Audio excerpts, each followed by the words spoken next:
Download this code from codegive.com, link in the description below. OK, let's dive into a comprehensive tutorial on using testng with Gradle, complete with code examples and explanations.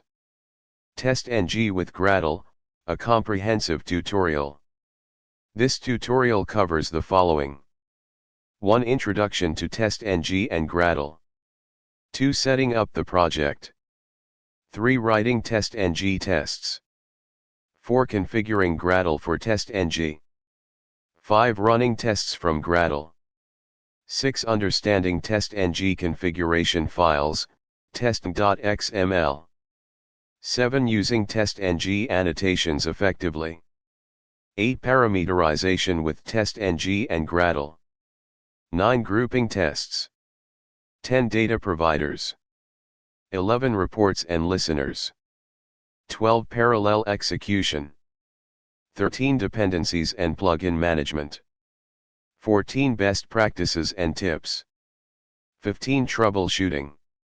1. Introduction to testng and Gradle. *testng*, testing next generation, is a powerful testing framework inspired by JUnit and nunit but with more features. It allows you to create and organize unit, functional, end-to-end, and integration tests in a structured and efficient manner. Key features include annotations, flexible test configuration, parameterization, parallel execution, and reporting. Gradle is a powerful build automation tool that automates the process of building, testing, and deploying software. It's known for its flexibility, extensibility, and dependency management capabilities. Using Gradle with testng simplifies test execution, dependency management, and integration with CI/CD pipelines. 2. Setting up the project. Let's create a basic Java project using Gradle. 1. Create a project directory *. 2. Initialize Gradle *. Choose application type. Choose Groovy DSL when asked to select a DSL. Also, select to generate sample application source code. 3. Project structure. After initialization, your project structure should look similar to this. 3. Writing testng tests.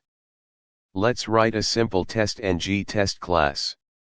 1. Add testng dependency *, open build.gradle.kts and add the testng dependency to the dependencies block. 2. Create a test class *, create a new directory src/test/javas/ if it doesn't exist. Then, create a new Java file named myfirsttest.java, or any meaningful name, inside src/test/java/. Explanation **** package com example, the package declaration. Make sure it matches your project structure.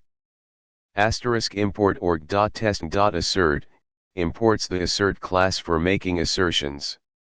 *import org.testng.annotations.test, imports the test annotation, which marks a method as a test case. *@test, this annotation marks the test addition and test string equality methods as testng test methods. Testng will automatically execute these methods when you run your tests. *assert.assert equals, expected, actual, message, this is an assertion method from testng. It checks if the actual value matches the expected value. If they don't match, the test fails, and the message is displayed. 4. Configuring Gradle for testng. Gradle needs to be configured to use testng instead of the default JUnit. Here's how you do it. 1. Modify build.gradle.kts * in your build.gradle.kts file, modify the test task to use testng. Remove / comment out the use JUnit platform line and add a dependency to testng as shown in step 3. 5. Running tests from Gradle. To run your tests, use the following command in your terminal from the project's root directory. This command will * compile your Java code, * execute your testng tests, * generate a report, usually in build/report/test/test/index.html. 6. Understanding testng configuration files, testng.xml. The testng.xml file is a powerful way to configure testng test suites. It allows you to * specify which test classes to include, * define test groups, * set parameters for tests, * control the execution order, * and more. Let's create a testng.xml file. 1. Create testng.xml *. Create a new file named testng.xml in the root of your project, or in a src/tests/resources directory if you prefer. Explanation ****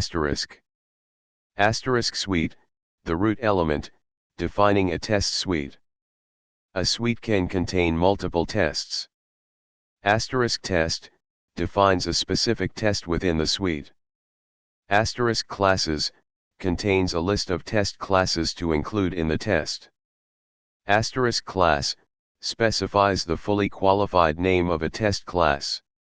2. Tell Gradle to use testng.xml *. Modify your build.gradle.kts to tell Gradle to use the testng.xml file. Add the following to your test task.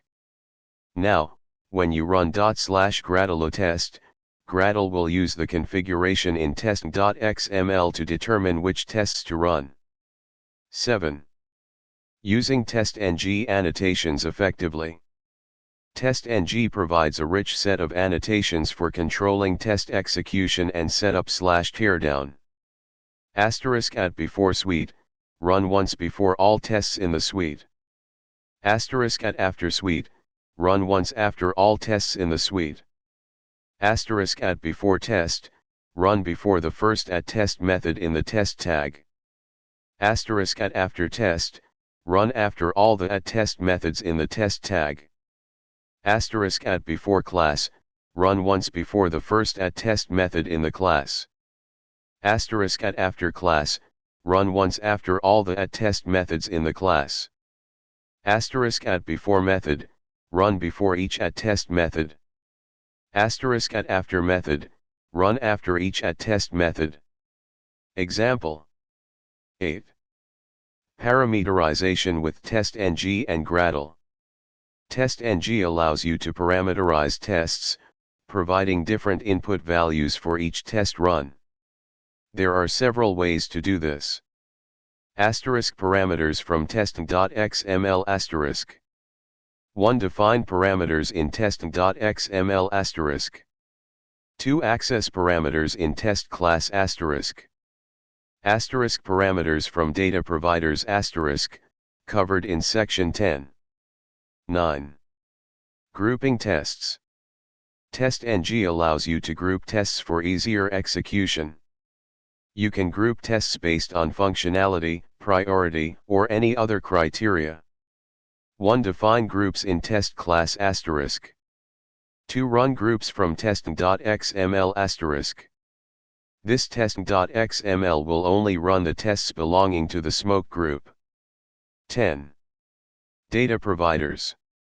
Data providers allow you to run the same test multiple times with different sets of data. 1. Create a data provider method *. Explanation *. At data provider, name equals test data. This annotation marks the getData method as a data provider. The name attribute is used to identify the data provider. Object getData, the data provider method returns a 2D array of objects. Each row in the array represents a set of data for one test run. At test, data provider equals test data. This annotation links the test login method to the test data provider. The method will be executed once for each row of data returned by the data provider. 11. Reports and listeners. Testng generates detailed HTML reports of your test results in the build/report/test/test/ directory by default. You can also use listeners to perform custom actions during test execution, example logging, taking screenshots. Listeners. To use a listener, you need to create a class that implements the org.testng.xml listener interface and implement the methods you want to use, example on test start, on test success, on test failure. You can then specify the listener in your testng.xml file or programmatically. 12. Parallel execution. Testng supports parallel test execution to reduce the overall test execution time. You can run tests in parallel at different levels. Suites run multiple test suites in parallel. Tests run multiple tests within a suite in parallel. Classes run tests within a class in parallel. Methods run individual test methods in parallel. To configure parallel execution, modify your testng.xml file. Parallel equals methods, specifies that test methods should be executed in parallel.